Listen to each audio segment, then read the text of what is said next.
Okay. All right, we're off to the races here. Like I was saying, it seems like we were just here, doesn't it? The days, the weeks, the months, they just keep going faster and faster.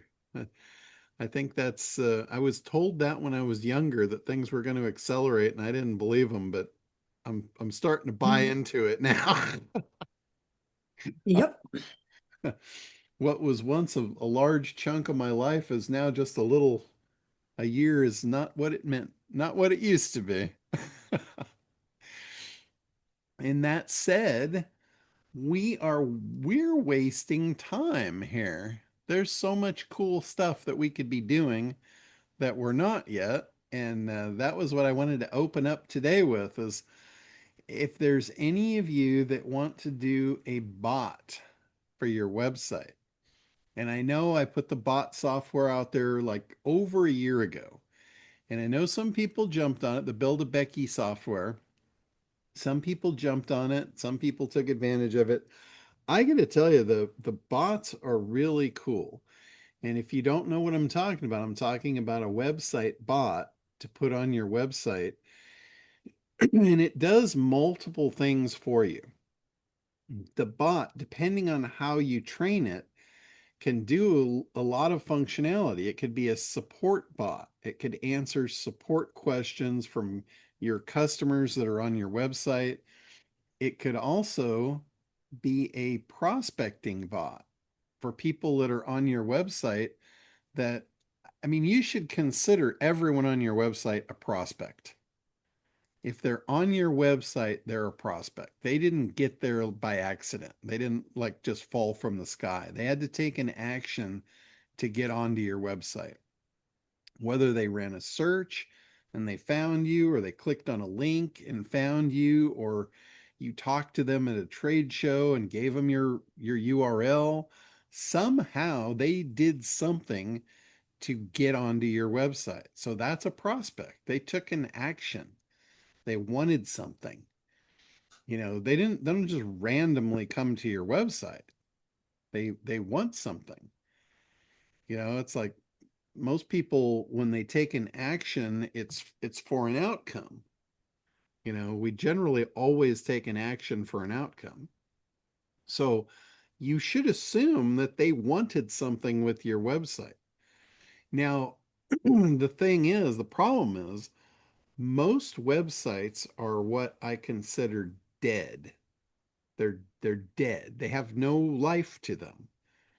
And I'm not talking about animation. I'm not talking about animated stuff like a circus. I'm very anti-circus shit on your website. That's not what I'm talking about. I'm talking about interaction. Even if it's just video, like you wouldn't believe how many websites I see that have no video. There's no personal connection. There's usually no way to contact. Like I see so many websites don't have a phone number on them. If you are doing business and you're not having your phone number visible, what does that say about you? Like, how many times have you done business with somebody, you've bought something, and there's no way to contact them? Yeah, you're saying, no, don't call me. Yeah, that's exactly what they're saying. They don't value their customers. So, from your customer's perspective, you don't want to be that person. Like, they've already been burned. Guarantee you, almost everyone out there has bought something at this point, and there's been no way to contact anybody. I think almost everyone's had that experience. Mhm. So when you're coming across to your prospects, you don't want to be that person.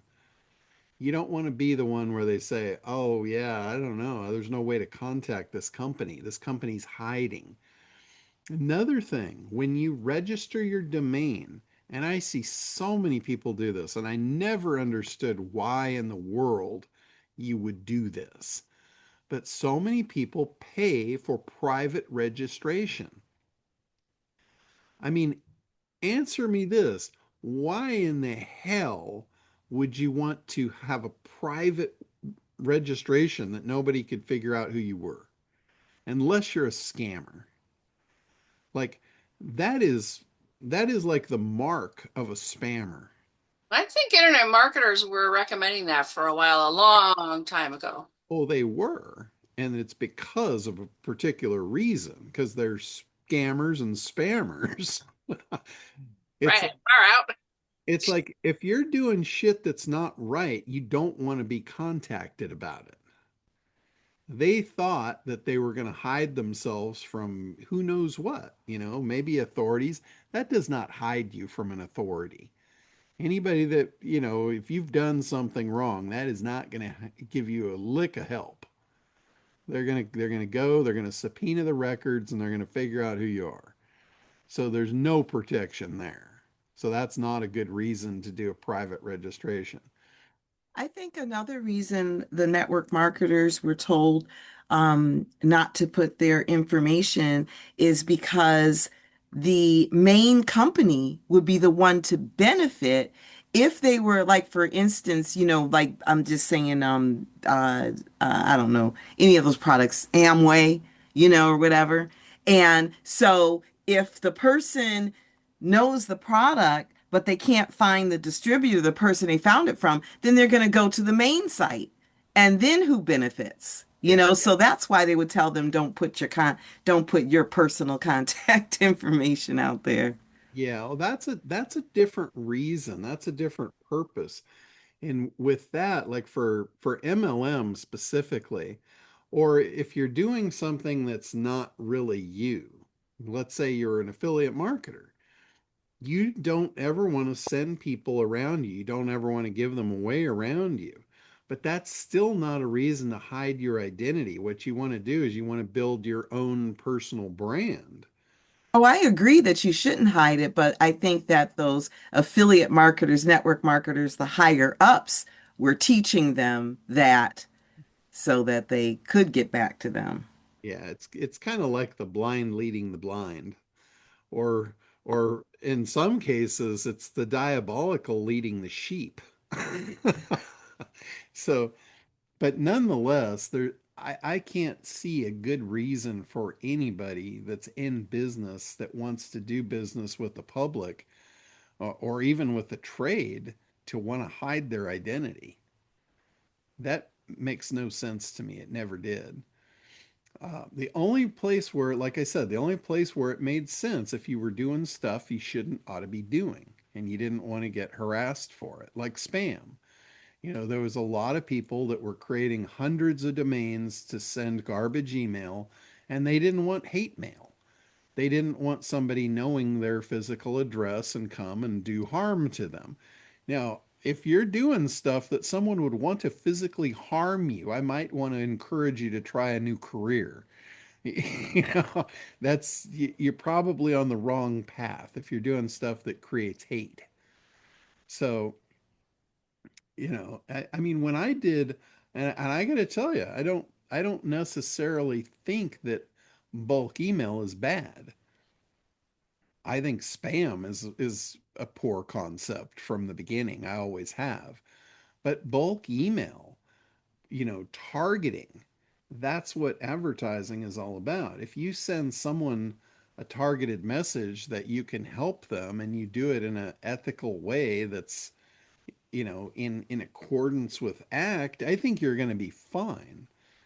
Like most of you don't know some of my earlier stories of the internet, but one of my first things was I contacted a software developer when AOL was big. This was the early part of the internet. AOL was big and they had an open database. They had not locked their database down. So any member could go into AOL and you could search other members by things like hobbies. Like for instance, if I were into sport fishing, I could go in there and I could put sport fishing in the search box and I could see all the people that had that in their profile. And then I could narrow it down by state. And the whole idea was to create a community where people could interact with each other on common things, common hobbies, common interests. And that was the initial concept. So when I saw that, I saw, holy shit, I can figure out who is in here. I mean, that's like doing your analysis. If you figure out who your ideal customer is and they've got them all here in a bucket for you, why wouldn't you want to go and whisper into that bucket? So I contracted a guy that created a software for me that I could put in the first name and the hobby, and I could get a basically a database list of all the email addresses of John that fished for bass, right? And then I could send an email specifically to John. And I could say, hey, John, I'm an AOL member. I was just randomly searching sport fishing and saw that you're interested in that. And I could create a conversation. Now, that conversation went out to 1,000 Johns. It was pure bulk email, but it was never looked at as spam because it was a personal communication based on an interest. The problem was the guy that developed the software for me, he had bigger ideas about how to use it. And to my dismay, I could not convince him otherwise. He decided that he was going to remove the filters and just pull the whole database, not based on interest, just the whole database. And he decided that that whole database needed Viagra.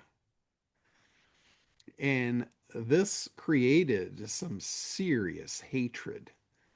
I mean, you have no idea the level of hatred that that created because at that time, the internet was pretty much ruled and governed by EDU. Education had kind of taken it over, and they were very anti commercial to begin with. I mean, they were cut from a cloth that they felt like they were entitled to this thing called the internet and no one else should be there. And here you've got, what they considered the filth of the earth coming in and peeing in their sandbox. So there was a huge, huge revolution against spam. That's where it came from. And I hate to admit it, but I was part of the cause of it. Not intentionally, but the guy that I had contracted, he used what I, came up with to use it for evil. So not real proud of that moment. I should have picked a better provider or, learned how to code the stuff myself, but that wasn't the case. But anyway, so I don't think that bulk email is a bad idea. I think the way it's done is a horrible idea. But if you get a targeted list of people that you know what they're interested in and you communicate with them on that level, you'll probably do really good business. Like I used that same concept, and I mean it was so early on and I was so green to how technology worked. I didn't even know how to do mail merge.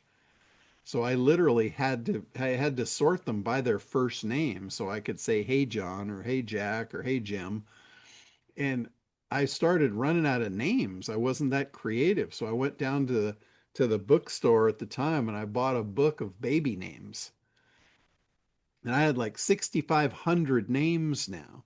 And I ran every one of them through AOL to figure out who had the interest with that name.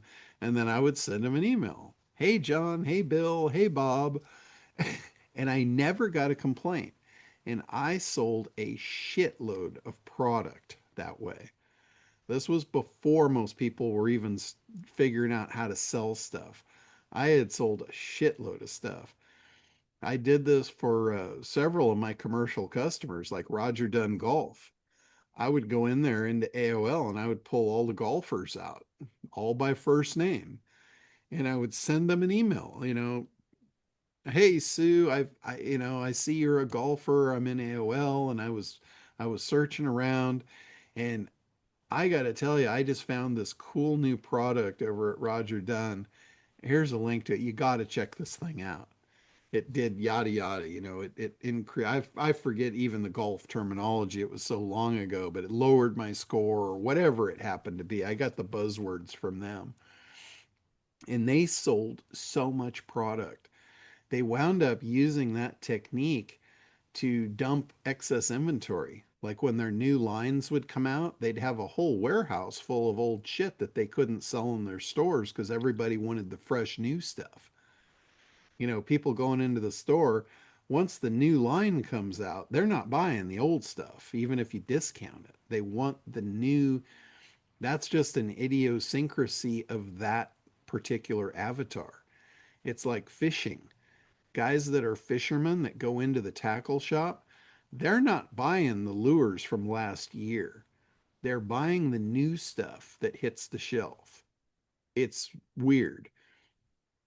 I got to tell you, I've been in fishing my entire life, and the best in the ocean, the best lure by far, the only lure that you actually need is called a cedar plug. It is a piece of wood cut into a round circle with a hook on the back of it. It has worked for centuries. And it's not the fish. The fish don't care about the new lure. It's the fishermen. So if you're creating and selling fishing lures, catching the fish is not your goal. Catching the fisherman is. So that's the way fishing lures are sold. Your customer is not the fish. The customer is the fisherman. So you have to appeal to their senses. You have to appeal to their emotions. And fishermen and golfers, I have found that those two have so much in common.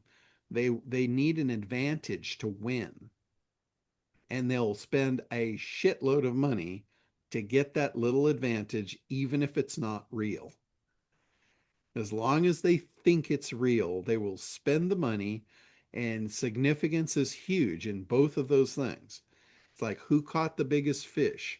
When you go on a boat, they have a thing called a jackpot. Everyone puts money in to be the winner. They crave the significance. It's the same thing in golf. Look at how much they'll pay for a tournament winner. Millions of dollars. The significance is absolutely through the roof. So understanding that about your customer is of key importance. Understand what drives them. Don't try and sell a guy that needs new stuff. Don't try and sell him old stuff. you know, just don't do it. Find the group that's what they want, and that's not the top competitors. So anyway, I kind of got off the subject a little bit there. I was talking about bots and dead websites, and I got kind of side railed there. But anyway, the whole idea is a website without interaction is dead. So different things that these bots can do to bring your site to life. I mean, video is great. If you don't have a bot and you don't want to get into that, at least put video on your website. At least have some kind of an interaction. Have contact information, for Christ's sake. Don't hide your identity. That is the mark of a scammer. Make it easy to communicate with. Like all of my websites generally have the phone number right up at the top or in the footer. You can find it on the home page, and on any page you can find the phone number for my office. Now, it doesn't mean they're going to call me. That does not mean that I'm going to pick up the phone, but somebody is. That's going to go into my office, and somebody is going to answer that. So it's credibility, it's trust. Like if you had the option, think about this. If you had two vendors, you wanted to buy something, and you had two vendors, and you're looking at them, deciding which one am I going to go with? The price is the same, the product is the same. One has a phone number and contact information, and the other one does not. There's no way to contact them. Who are you going to buy from? If you say the one without the phone number, you're kidding yourself. Nope, the one I can call. Yeah. I mean, that's what you got to think about. You are presenting yourself as bait. You're trying to catch the fish. So you have to present the right bait for that fish. Trust is important. Like you got somebody that is putting their credit card out onto the ether. If they've never seen you, there's no video of you, they have no introduction to you, they don't know who you are, and you're hiding your identity. Do you think they're going to feel comfortable giving you their credit card? Probably not. So, the more that you can do to make your site live and interactive and there, call it emotionally available if you want, the better off you're going to be. The better your conversions are going to be, the better your sales are going to be, and probably the better your customer relationship is going to be long term. So, the bots are really, really spectacular for those because they bring the level of interactivity up to a whole new notch. Having video is great, having your identity clear is great, but to have customer support 24/7, that's a whole new level. And that's what the bots can do for you. Now, not every bot is created equal. There's a lot of garbage bots out there. There's a lot of people that will go to Chat GPT and they'll create a bot and they'll figure out how to get it on their site, but they haven't humanized it. And it's just like talking to Chat GPT. It's very robotic. If you talk to Chat GPT generically, let's say you pull it up and you say, "Yeah, I need a sales email. Write me a sales email." It's going to start off with, "I hope this email finds you well." Like, that's complete bullshit. You would never write that. And your customer knows that. If they get an email that says, "I hope this email finds you well," and it looks like the same 50 other emails that just came through saying the same thing, it's going right in the trash. So that's the same thing with your website.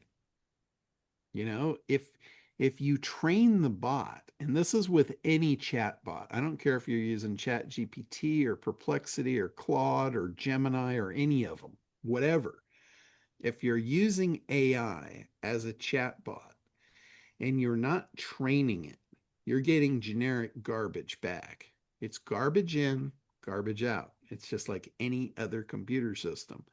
So the cool thing with the Becky bot is you get to train her. You get to train her to be anything you want, any person, any personality.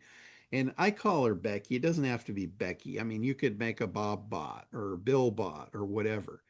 It could be male, it could be female, it could be asexual. It doesn't matter. Whatever you're into, you can create it. The thing is, you get to train it on two separate things. You get to train that bot, and this, I think this is the most important, is the personality. You get to give the bot a personality so it comes off as human like. Like most people, and you might be different. I'm not saying everybody, but most people, the majority of people are not comfortable interacting with bots. They're just not. We're not there yet. So if your bot comes off as a robot, very robotic in nature, most of the world's not going to be comfortable with it. Just like most of the world's not going to be comfortable with a website that doesn't have a phone number. You're probably not going to see it because your customers are not going to convey this to you, but they are telling you in their actions. If they're not coming to your site and they're not communicating with you and they're not buying your stuff, they are telling you loud and clear, you fucked up, right? They're telling you. So you got to figure out where you went wrong. You got to figure out. And one of the things is like people using bots generically. Generic is not good. That's like talking to everyone. If you're talking to everyone, you're talking to no one. You have to figure out who you're talking to. And this is important when you build the personality for your bot. because in analysis, this is something that a really good salesperson understands just at a core level. So a lot of times they're not even taught this, they just do it naturally. But it's a thing called mirroring. A good salesperson will try and mirror who they're talking to because they understand, even if it's just instinctive, they understand that we all are comfortable with ourselves. So if the prospect can see themselves in you, they'll be comfortable. Like who's the person we're most comfortable with in our life? It's the one you see in the mirror. That's the only one you can trust, right? When it comes down to it, when the rubber meets the road, the person you see in the mirror is the only person on this planet that you can trust unequivocally, unequivocally, whatever that word is. That's the only person that you know beyond a shadow of a doubt has your best interest in mind in all situations.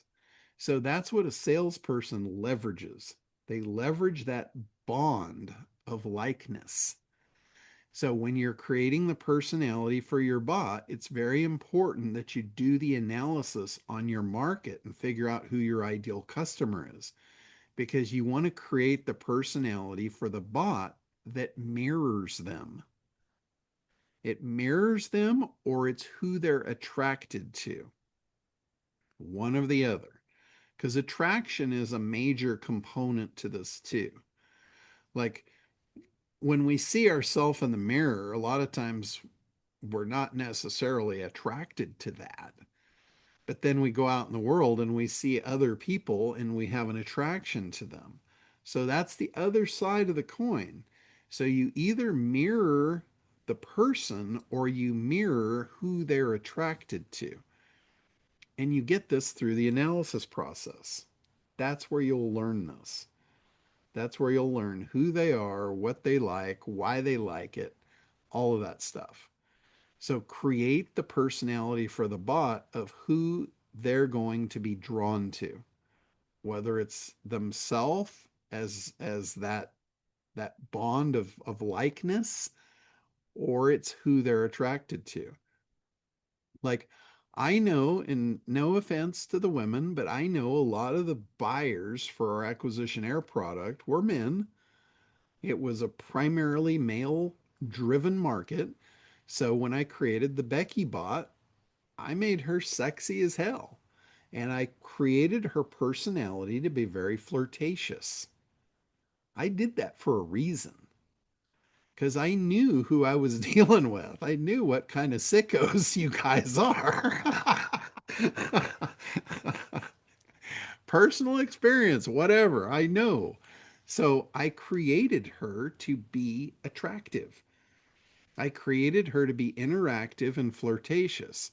And it worked because when I did my first promo, I had a webinar promotion and I started doing the webinars and I started making sales. And what happened was I got a couple of sales. I got the first sale that wasn't from the sales page. And I'm like, holy shit, where did this person come from? Because they bought off a different page that was not published, it was not advertised. I have no idea how they got to that page. And then a second one bought from that same page, and then a third one. And finally, one of the guys that bought from that page, he contacted me and he said, hey, can I get the special bonus that was offered on the webinar? And I said, yeah, absolutely. I would absolutely give you that. But can I ask you a question? And he's like, sure. And I said, how did you get to the page that you ordered? Like, what was the path? I'm curious as to how you found that page. And he said, oh my God, he goes, I'm so embarrassed. And I said, why? I mean, I'm like, what the hell is going on? And he said, well, I was talking to your gal.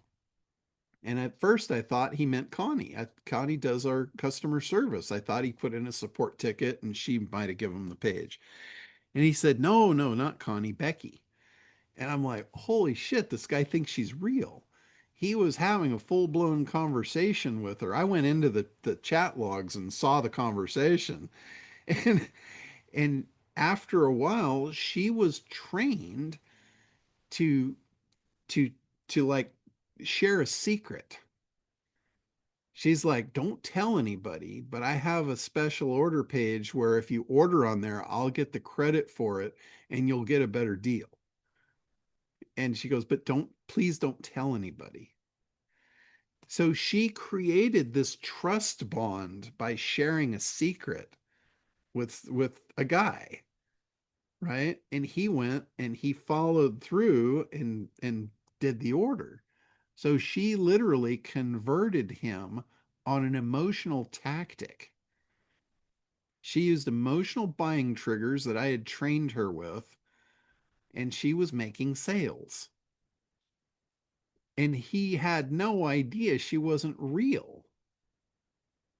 So that would not happen with ChatGPT out of the box. That's why training the bot with an actual human personality, it gives you a huge leg up. Now, the other side of the coin, so you've trained the bot with the personality. So they seem human, they seem like they're likable, it creates a good conversation. The other side of the coin is to train the bot with the knowledge base. So you need to give them the knowledge, especially if you're doing products. If they're supporting your business and your products, they should know your products and your business from your perspective, not from OpenAI, because OpenAI has access to all information. Very rarely will that information be 100% in tune with your business or your ethics or your whatever. So when you train those two pieces and you combine that into a bot, you just potentially created a replica of yourself or your ideal salesperson or your ideal customer support person. If you're a lot of times business owners aren't the ideal person to deal with customers because they have a personality that is a very different type than nurturing. A lot of times you'll need someone that is a much more of a nurturer to deal with your customers. That's why I have Connie. Connie is much more soft and smooth than I am. So people like to talk to her. So and she treats them with the utmost respect and care. So that's what you want to replicate. You want to figure out what works for each different part of your business. You might have a sales bot that's right to the point and very gruff and very much what you need to make a sale. You might create a customer service bot that handles the general public and deals with problems and all that. Salespeople don't deal with problems very well, by the way. So if you've trained a bot for that, they're not going to be the ones that supply your customer service. So that's why you might want multiple bots. You might want bots on specific pages. Like you might have a support page and you put your support bot on there and give him or her a name, give him or her a personality, and give them a database, give them a knowledge base. You might have a salesperson. Like, hey, if you have sales questions, talk to Bob. Talk to Big Bob. He's your guy. He'll answer all your questions and related to ABC product. And he's trained on that. He's trained on all of the buying triggers for the product. He's trained on the ideal customer for the product. He's trained specifically to be that salesperson for you. So does that make sense? Like you can't get everything in one body. Very, very rare. So anyway, questions about the bots at all? These bots are this is like the next wave. It's the next wave of interaction. Go ahead, Daryl. Well, few weeks ago, you talked about the Becky bot. You said that you do this part, but you don't do this part. And I didn't catch what part you don't do, so we have to be knowledgeable to do. Okay, Am gotcha. I making sense? Yes, there's a couple of things that you need to do to create the Becky bot, and one of them is creating an OpenAI key. So you have to create an OpenAI account. You have to go in and set up your API key and then copy that and then you paste that into the Becky bot. So she has access to OpenAI. The other thing that you need to do is in your OpenAI account, you need to have a paid service where you buy API credits. So I can't do that part for you. You have to go in and you have to, put your credit card in OpenAI and set up that account and all that stuff. But ultimately, once that's done, you never really have to touch OpenAI. You have to do that once. You have to go in there, you know, create your account, set up your API key, and then buy your credits. And when I bought the credits, I spent like 20 bucks. I bought $20 worth of credits and then I set it for auto recurring. So when my credits got down to a certain point, my credit card would be charged and it just would automatically refill that bucket to $20 worth of credits. Now, the Becky bot has been running on my Acquisition Air site, and it's not a high volume, high traffic site. So don't think that this is common across the board, but it has a fair amount of volume and it has for a long time. The $20 lasted almost a year for the Wow. credits. I mean, you get for 20 bucks, you get a shitload of API credits through OpenAI, and the Becky bot doesn't use much. So, but that's the part that you literally are on your own. I can't like do that for you. But and the other thing too is I wasn't setting up the bots. The Becky bot wasn't a done for you service. It's a software and I have a training on it where I walk through, how to do it all. But but outside of that, it's pretty simple. And I'm actually that was one of the things I was going to announce on the call for any of you that don't think that's simple, and I don't blame you. Anything to do with something new is always kind of freaks people out. But I'm doing and I got a cool name for it. I'm doing a yacht bot workshop. And guess where it's going to take place? On my boat. October 20th. We're doing the first yacht bot workshop. And it's a 1 day. And it's basically we're going to do 6 people on the boat, but we're also going to do virtual. So if you don't want to fly, you can do the virtual and you can go along for the ride. And what we're going to do, we're going to spend the day basically setting up the Becky bot. And we're going to create the personality. We're going to give it the knowledge base. We'll create the look, the avatar for the Becky or the Bob or whoever you want to build, and then we're going to implement it. We're going to actually take the code and put it on your website. So by the end of the day, your website will have a Becky bot on it. So that's going to be pretty cool. And again, it's not done for you, but I'm doing it with you. That's what I'm basically offering.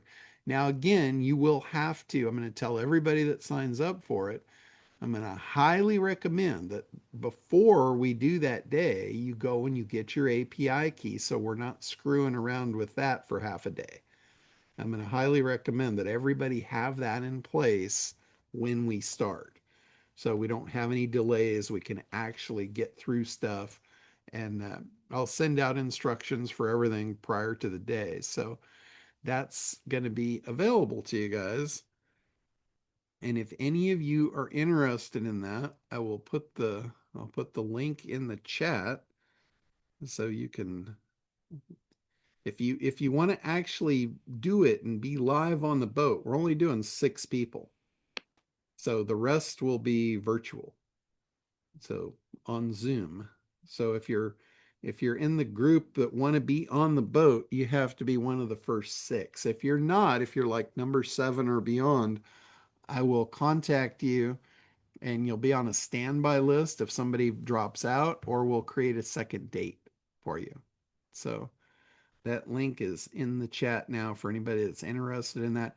If you want to do it virtual, just take the virtual option and there's no limit there. We could take all of you for that one. So, and also if you don't have the BeckyBot software yet and you want to do this, you will need the BeckyBot software. So there's also a link to that at the discounted rate of $99 for a whole year. And that after I do this particular promo, the price of the BeckyBot, anybody that got in on the beta version, your price is locked in forever. But new people coming in, the price of the BeckyBot is going to be $299 a year. So that is another reason if you're going to want it, do it now so you can lock in that price. Allie, go ahead. Hi, John. Thank you. How do we find, how do we make the account, the AI, the OpenAI account? Where do we go to? Like, what's the URL or? I've got that in the training for the BeckyBot. So I've got What, the general where's that walkthrough training on then, it. John, for the Becky bot? Is it in the?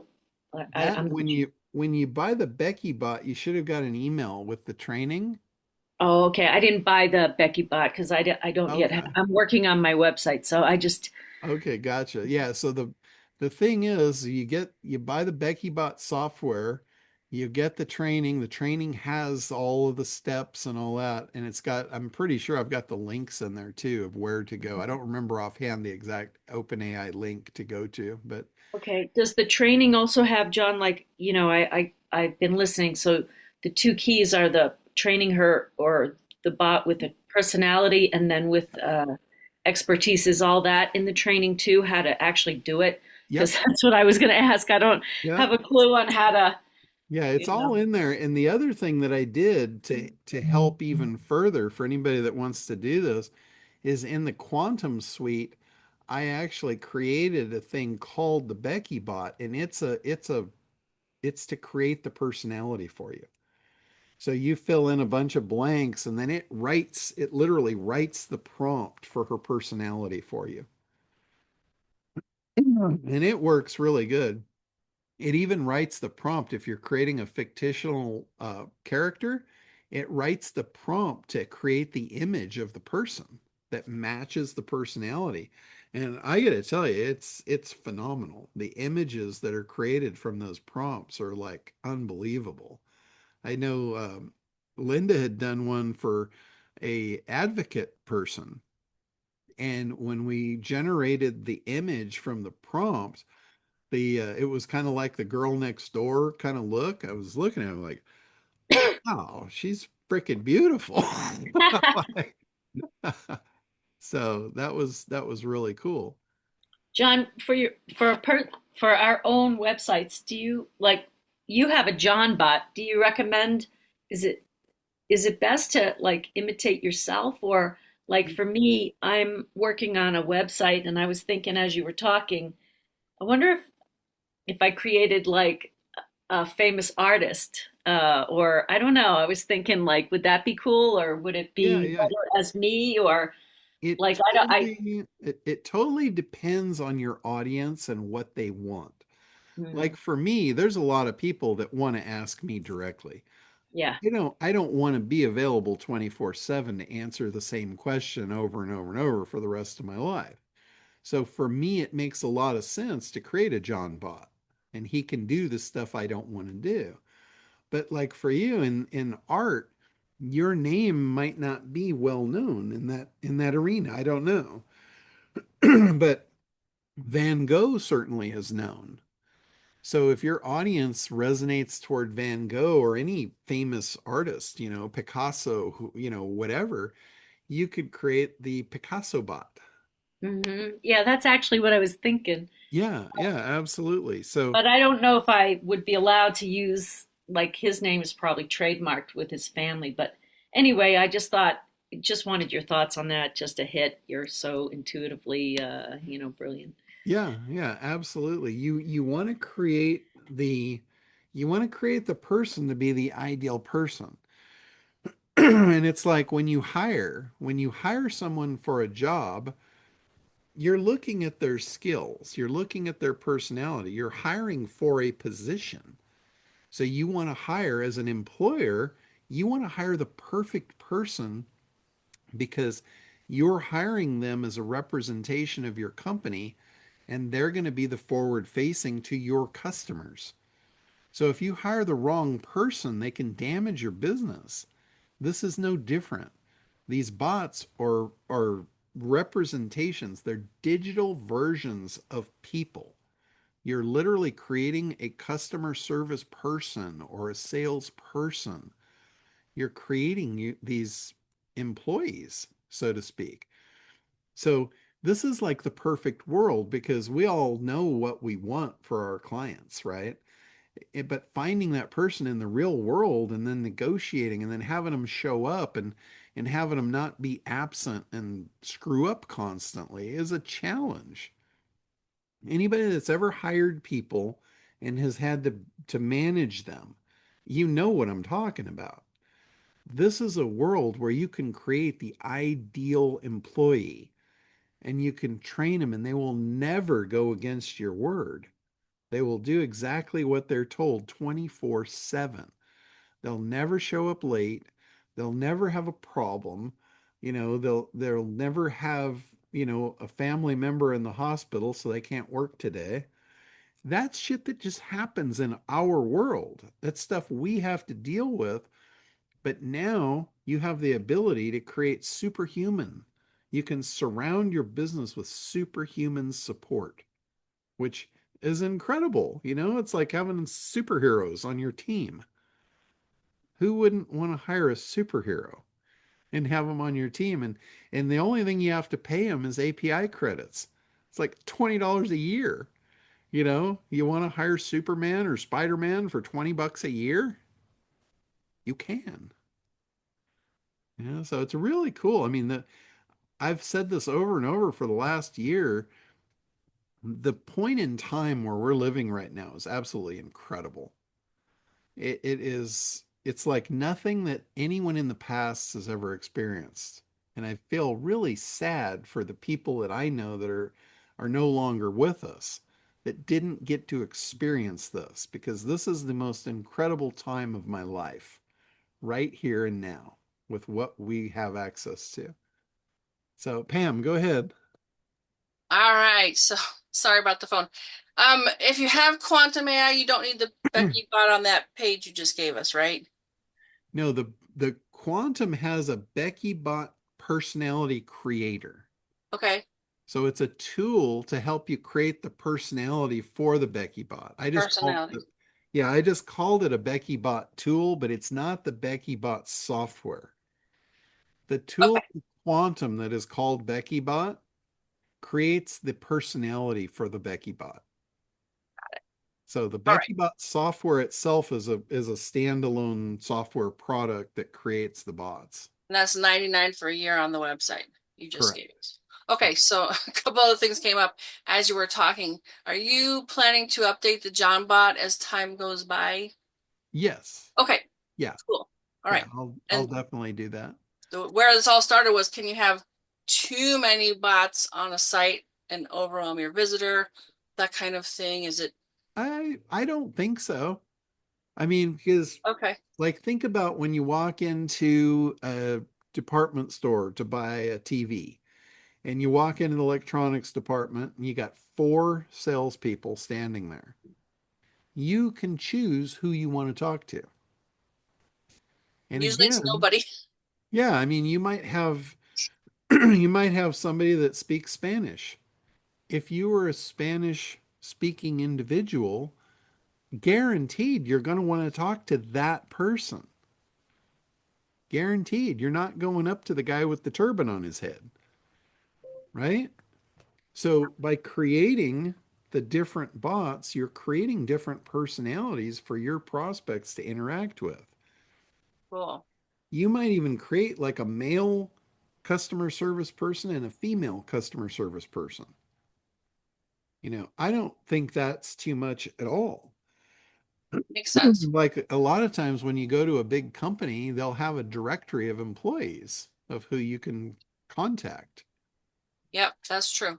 So, you're contacting that particular person for a reason. You think they have the answer to what you need. Right.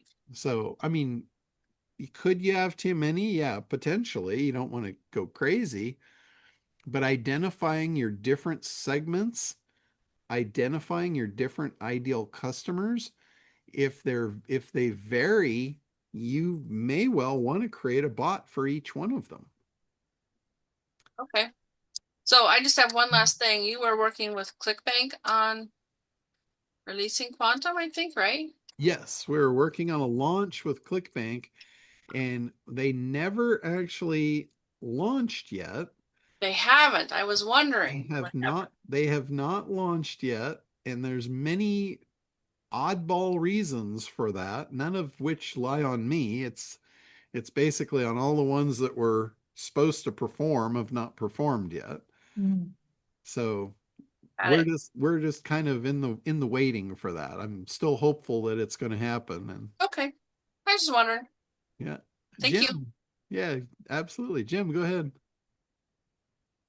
Yeah, you actually answered one of my questions, which was how do you get all the elements that go into the personality instructions for OpenAI? But it sounds like the quantum The app quantum will take Becky care of bot. that Yeah. piece. Um, as far as the knowledge base, I could use my books, I could use Mhm. blogs, articles, videos, Yeah. video transcriptions. Uh-huh. But what about products? You mentioned products Yeah, and if you training the bot on that, but I don't have any product documents or well, if you've got even like a webinar on the product or any place where you have a transcription or a sales page or anywhere, like you have to have somewhere information about what you're offering, unless you're just yeah, talking to I them. know I can find some stuff. I Yeah. was just wondering if you had like some quick bullet points off the top of your head. The other thing that's important too about the bot when you're creating it, if you have particular product knowledge, you might want to, in your instruction, because you have instructions for the bot on the knowledge base part, you might want to instruct it to not go outside the knowledge base for answers. Because you can also say, if you can't find the answer, go out and find it on OpenAI and answer it anyway. That Mm, to me is a little dicey. I yeah. wouldn't recommend that. I would instruct it to, if you can't find the answer, please refer them to the contact form to contact a specialist, or whatever your procedure is. However you want the bot to pass them up the line to you. But that's another thing. You might want the bot to pre-qualify everyone and then pass them up for a consultation.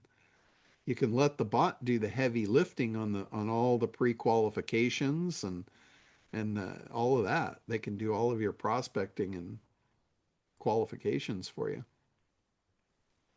And is there like a checklist or something in the training There's to help think of all the things that that you're mentioning? I don't honestly remember the all the details of the training because I did it over a year ago and I haven't really revisited it, but I believe all that stuff is in there. It's very conceptual of how to do it because it's open to like whatever you need.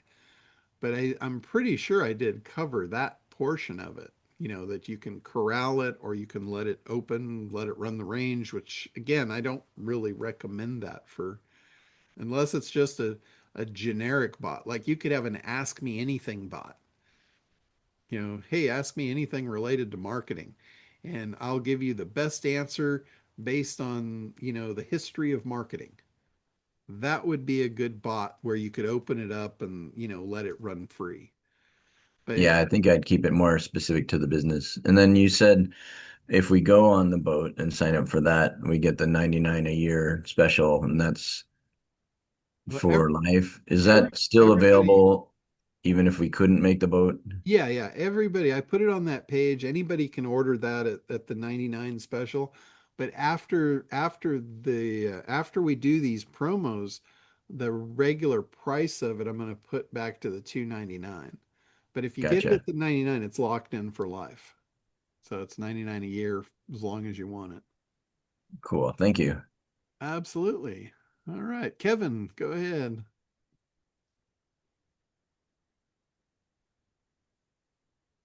Kevin, if you're with us, you got to unmute. If not, we'll go to Randy and then we'll come back to Kevin. Okay, Kevin, sorry. Hey, John, how you doing? Hey, quick Good. question, because I'm a non-techie. And then If, I got a ticket. And if I saw her and I said, could you please? is that me? Well, Okay.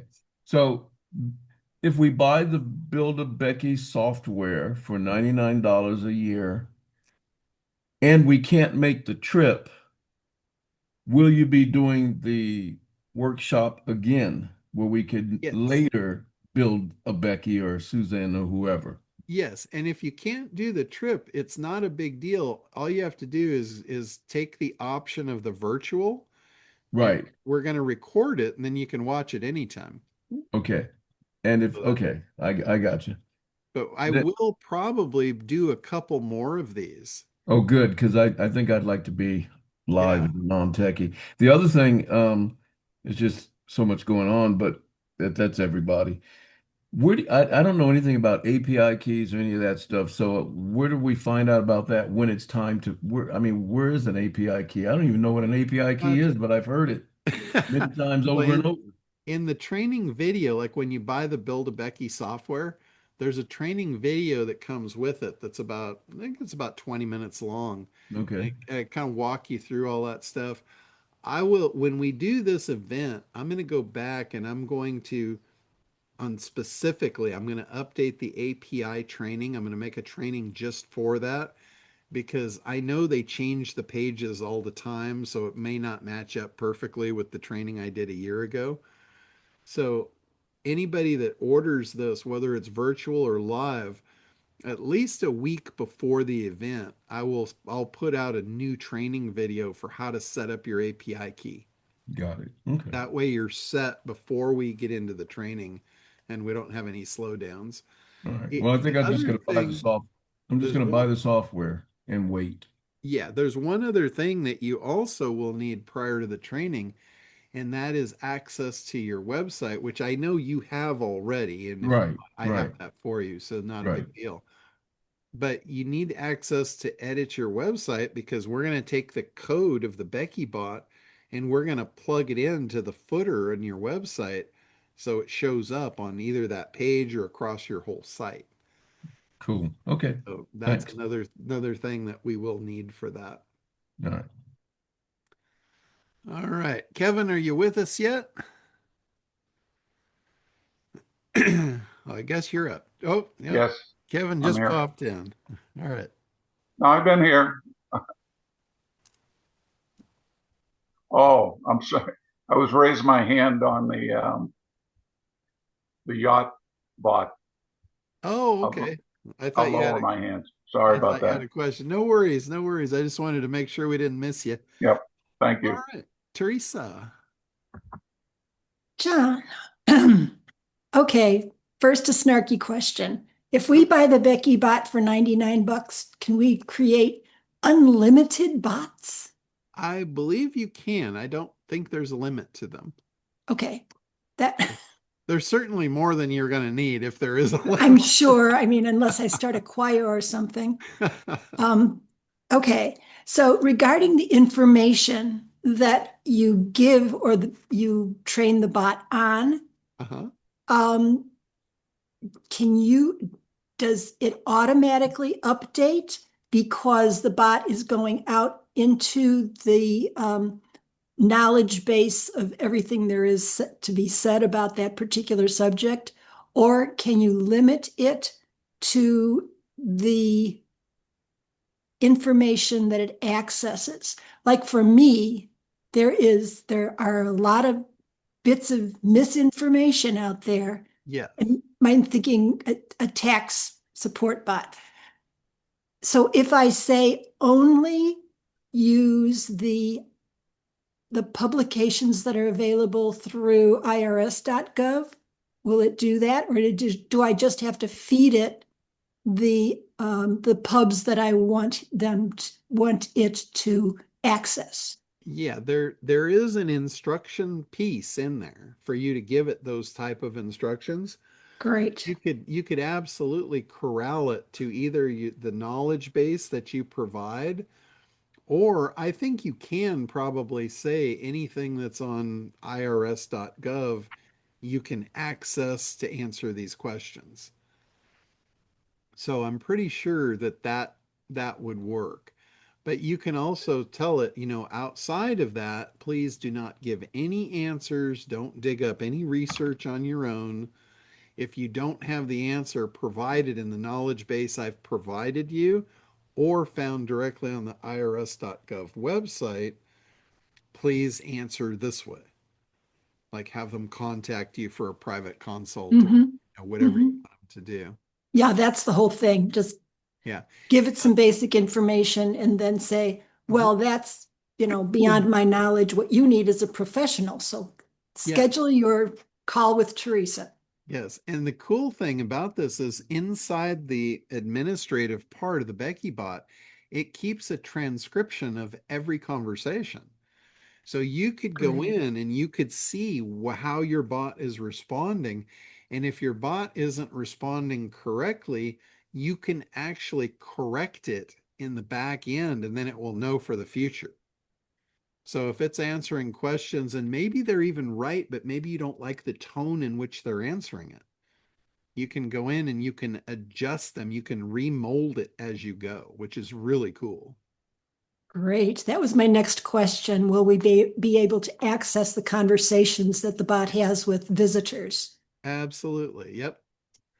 Okay. You can even have the bot, ask for phone numbers and, all kinds of stuff. If you'd like me to, have Teresa contact you, what's the best number for her to reach you at?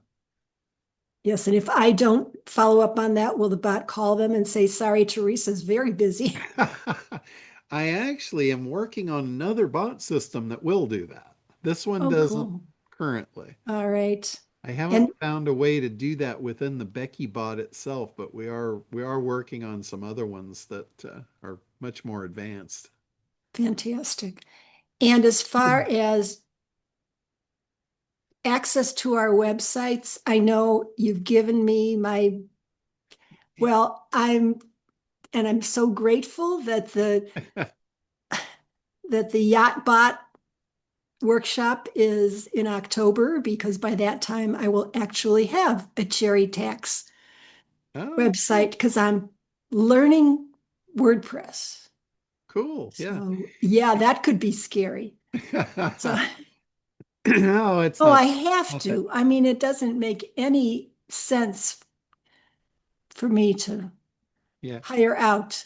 I'm Any of you guys that are with me for your hosting, you don't have to worry about the website thing. I can plug it in for you. That's not a big deal. okay. Okay. And will you also, if we have a second website, because basically that's what Cherry Tax is, Uh-huh. um, so you can host that one too, right? I put it together. Yep. Okie dokie. That's all I got for Mhm. today. Thanks so much. All right, here comes Russell. Hey John, how you doing, buddy? By the way, I absolutely love your product. I bought the different holders and clamps, and I might actually wind up buying more umbrellas too to put them in different spots on the boat. You got to clamp it down. You got to clamp it. I should have told you that. Well, I bought all three of the clamps just to see which would be best, and I think two of the three for sure are going to work. Um, the I might actually buy another one of the one type. I'd like to see the pictures of the clamps that you're talking about. Normally, we just thread a hole and then just get a like a thumb screw and then just tighten it down real simple like that. But Yeah. I'm sure you figured something out. Well, I saw that one. That's the one that I don't think is going to work well for the boat because of the leverage. Like if Okay. the wind hits it, I think it's going to snap that little screw off. Okay. The one I liked the most was the one that's the plate with the two screws through it. Yeah. That one I think is gonna really do well There you go. Okay. because that gives it enough meat to really lock it down and Yeah. hold the pressure. Send me some pictures when you get a chance. I'd like to see it.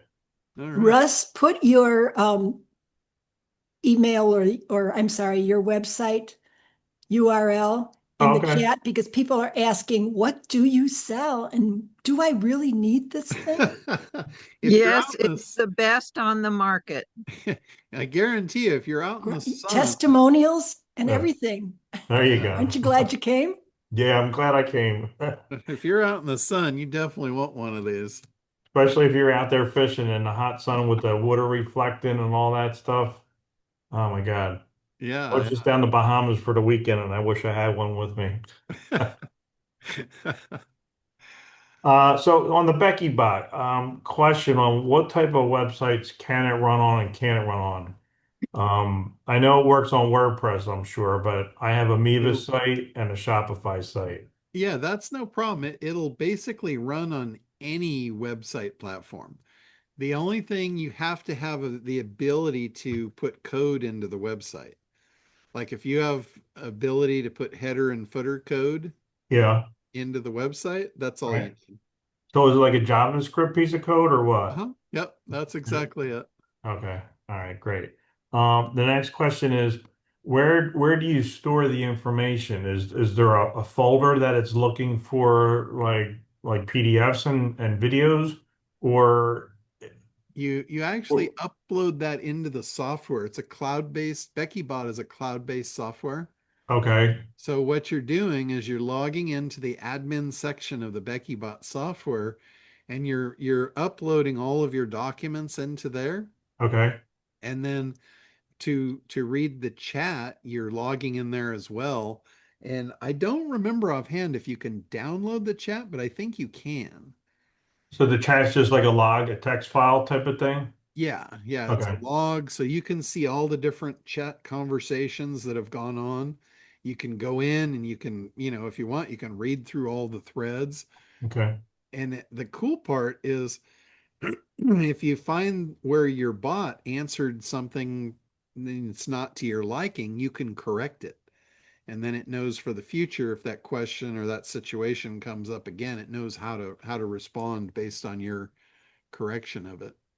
So I was thinking of a scenario, and you can correct me if I'm wrong. Like, say someone's asking about a beach umbrella, and they want a video on like how it works, or somebody talking about it. I could say, "Here's a short video," and send them a YouTube link for them to watch. Would that work? Uh-huh, absolutely. Yeah. And because it knows the URL now, the next person it can send them the same link. Yeah. Like I did that with mine. I said, if someone asks about an affiliate program, here's the link to our URL where they can sign up. Here's the details. Here's all that stuff. And she does. She gives that URL out. Okay. You can also train your bot to do certain actions at certain points in the conversation. Like if the bot starts a conversation with somebody and it goes for more than like 5 chats or 10 chats or whatever you set, you can actually have it plug in like almost an advertisement response.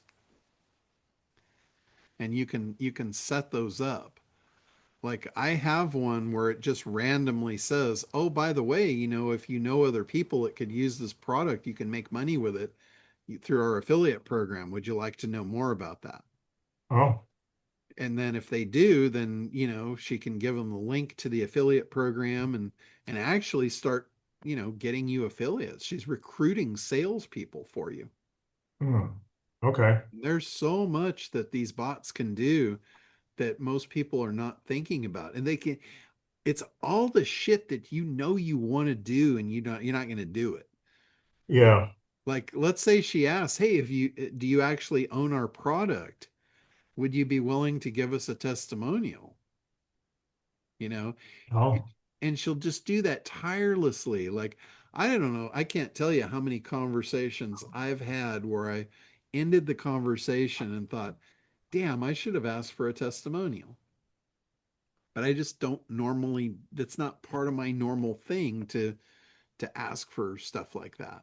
yeah. I'm thinking on the same lines as Jim was asking before, like a checklist. Like what's like the top 20 things a chatbot would normally do, like what they would ask for, that type of Yeah. thing. That's a good idea. Well, that is a great idea. Maybe what we should do is collectively, everybody that's doing this, maybe we should all put our heads together and come up with, a resource like that. That yeah, that way it could help you create a template or get some ideas ahead of time. Mm-hmm. Yeah. Yeah, good Yeah. idea. Okay. Totally up for that. Yeah. Okay. So other question I had from you, that growth hacking conference with Perry Belcher, are you doing that? Yeah. Yep. I will be down there. That is, let me look at the date here. That's coming up. Let's see. That is September 22nd through the 24th. That's Are you speaking there or are you just attending? I'm not speaking, I'm just attending. Okay. So I'll be there if anybody wants to come and hang out. I will be there all 3 days. You have any discount links for that or no? I do. I sent an email out about that a while ago. Okay, I must have missed it. Let me see here. Let me see if I see what I got for you. I think I can. I think I do remember you talking about it, and you were going to ask him if there was some sort of like program that the attendee of that conference got into that his I guess his group that he has. Yeah, he's going to do a pitch. I guarantee you at some point during that event, he's going to do a pitch where he invites everybody to join his year-long mastermind program. You're a part of that, right? Yes. Okay. Yes, I've been in that for, well, since it started. Okay, I found a link here. John, you sent that email on Wednesday, July 23rd. Yep, I just found it. So let me put it in the chat here. So that is it. And I'm just looking to see if he's still got the, oh shit. The price I had apparently is no longer the special price. I had a price where you could get it for $295. Oh, And now, then that was a limited time. That's why I sent it out when I did. It was like before he launched live. okay. And it looks like general admission now is $997 instead of $1997. Yikes. So it's half price, but originally I had a deal where I could get it for you guys at $297, but Okay. that that apparently has gone by the wayside. But let me reach out to him and see if you want a ticket and you want a discounted ticket, I can see what I can do for you. Okay. He also had another deal.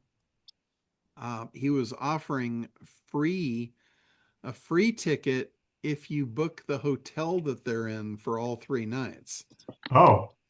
But it's a very expensive hotel. So I don't know if that's gonna, I'm sure he gets a cut of that. It's a little more expensive than the Limbo Land yacht. Oh yeah, definitely.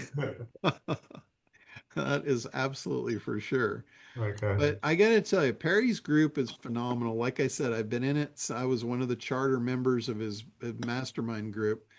And I think when he does the special deals, he gives it for like $29.95, $3,000 a year. And he gives a massive amount of value with it. You get access to all of his events. He's got 2 live bot summits every year, one on the West Coast, one on the East Coast. You get free access to that. His growth hacking live, which you can see is it's $2,000 ticket. You get free access to that for you and a friend. He The does, cruises, the yeah, cruises.